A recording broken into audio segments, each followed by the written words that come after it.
So, okay, we're in this environment, right? It's a very dynamic environment. And so most people, when they look at organization security, everyone's looking for Wally.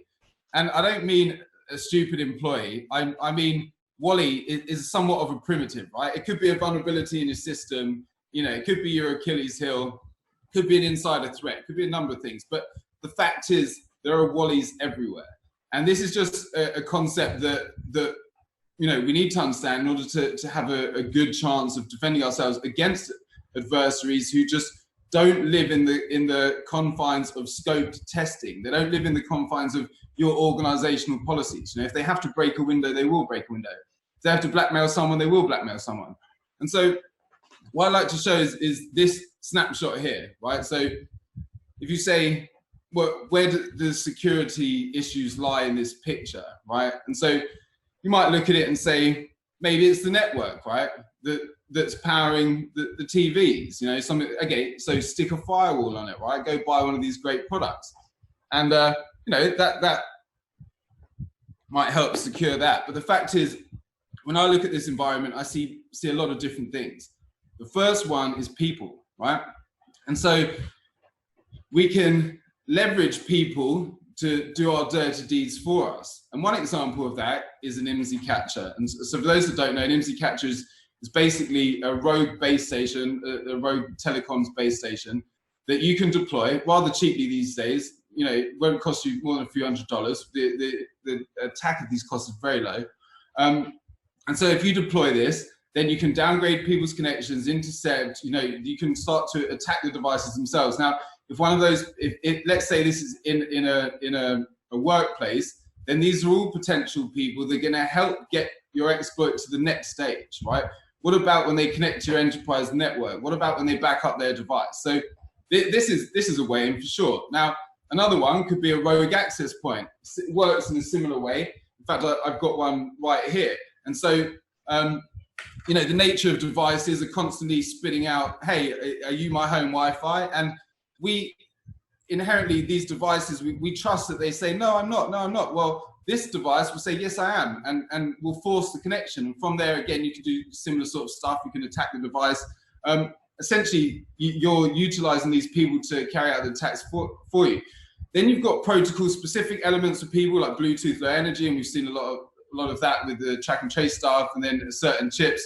But then you've got social engineering, right? And so I often say, like, you know, one of these vendors is going to sell you an expensive product to defend your company. Well, as an attacker, sometimes this and a hammerhead drill is the best tool, because if I walk into a building with a high-vis jacket, a toolbox, and a hammerhead drill, and I start drilling, how many people do you think are going to question, should that person be there?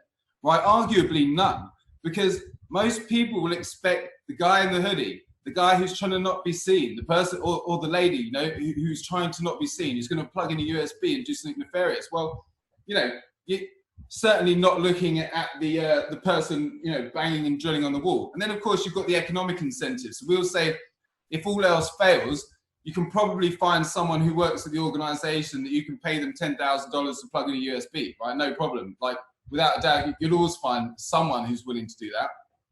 So that's the people. Now, if we look at what else might be there, you've got BMUs, building management units. Now, they're getting smarter and smarter. And when things get smarter, they get put online, right? And so these essentially modern building management units are like really advanced. They control many elements of the building. And as I say, they're connected to the internet. They have, you know, some of the ones I've seen are, you know, full sort of computer network systems of their own. As I say, essentially that's a network. So as an attacker, that's something I want to get on, right? Because it can allow me potentially to leverage other things, go other places, what we call laterally move. It could be a jump host, it could be a way into somewhere else. It could be used for terrorist activities. So if you, I won't actually touch on these points, so I don't want to give anyone ideas, but you can leverage some of these stuff, you know, in really bad ways. Then you've got PSYOPs, so it's things, you know, if I'm in a really cold place or really hot place, if I control the building management unit, I can increase the temperature or decrease the temperature. Now, you might wonder, what use is that? Well, maybe that will force everyone to go home for the day. And so now I've got an empty facility and it's much easier to gain access to an attack. And then, of course, you've got sort of APT style attacks where People might be looking to over-pressurize something, cause a physical explosion, sort of along the lines that we saw with Stuxnet. Okay, and as you see, we're building up all these points. They're really starting to layer up. There's lots of them there. Now we've got embedded devices, and actually the green dots represent that, but really there would be a lot more than this. So a typical handheld device that you see in a store, that might have sort of two sort of processing chips on it, right? And those are essentially systems on a chip. So one particular handheld device essentially might have two operating systems running on that one device. Now, so this number can just grow exponentially, and these are everywhere. And this is, you know, more in the realm of cyber physical industrial security. But again, it's a CPU that's yours, that you control, you can do stuff with.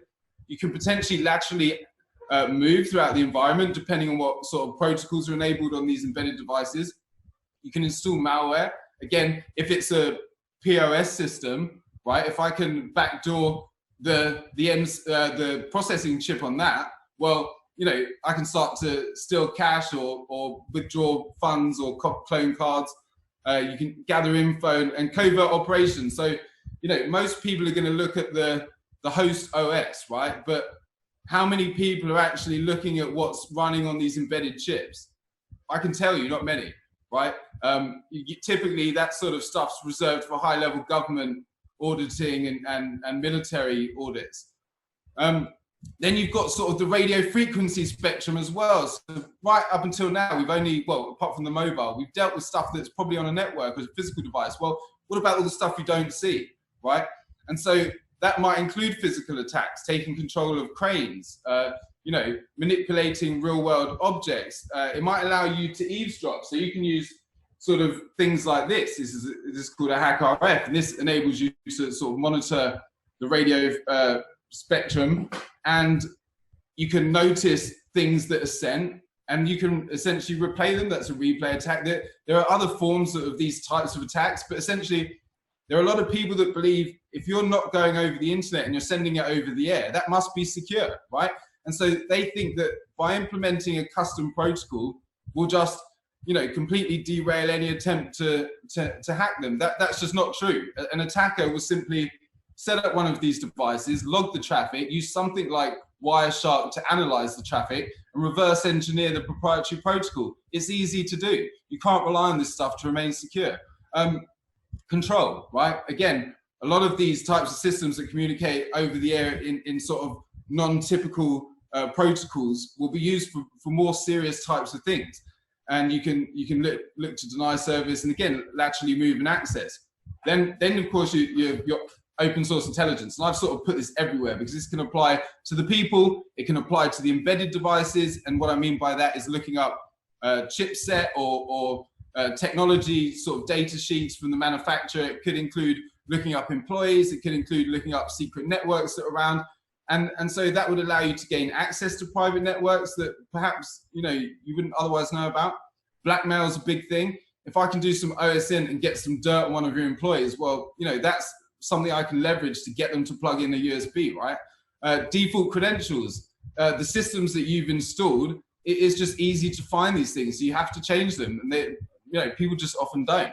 Leaked credentials, you know, have you been found in any dumps? And the technology themselves. So a real advanced attacker will not attack a live environment. They'll find out what you have and they'll recreate that in their lab environment. They'll attack that, they'll fuzz that, they'll look for 0 days in that thing, and then they'll attack you when they've got an exploit that will work and not fail, and it will be silent, and it will get in and it will delete the access logs, and you just won't know about it. So you can't rely on the cyber kill chain, as they call it, right? You can't rely on the fact that someone's going to enumerate your environment. They just might not do that, right? And so really the point is there are wallies everywhere.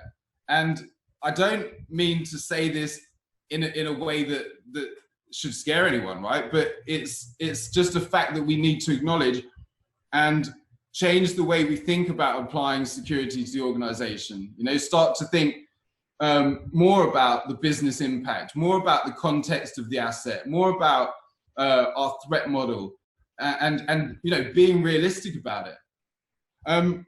What's most interesting is that everything we've described, well, with the exclusion of people, will typically have not just the things we've mentioned, but an array of things that might affect them, known vulnerabilities, right?